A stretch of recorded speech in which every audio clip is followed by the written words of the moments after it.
2025 Group 4 கேட்ட ஒரு question. If the HCF of 108 and 234 is expressible of the form 23x minus 51, then what is the value of x னு கேட்டிருக்காங்க. இப்போ HCF of 108 and 234 தான் இதுன்னு சொல்லிட்டாங்க. இப்போ x என்ன அப்படின்னு கேட்டிருக்காங்க. இப்போ நம்ம இதுக்கு HCF நாம நார்மலாக கண்டுபிடிக்கிற மாதிரி கண்டுபிடிச்சோம் அப்படின்னா 2 டேபிளில் ஃபஸ்ட்டு பண்ணலாம். 54 117 வரும். திரும்ப தேர்ட் டேபிளில் கண்டுபிடிச்சோம் அப்படின்னா 18 39 வரும். திரும்ப தேர்ட் டேபிளில் போடலாம். அப்போ 6 13 வரும். இதுக்கு மேலே நம்மளால் சிம்பிளிஃபை பண்ண முடியாது.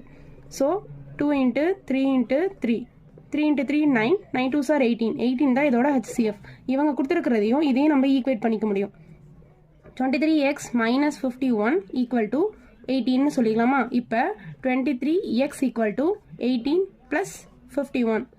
அப்போது x is equal to 69 divided by 23. இது ரெண்டையும் கேன்சல் பண்ணோம் அப்படின்னா எக்ஸோட வேல்யூ கிடச்சிரும். அதுதான் 3 தான் ஆன்சர்.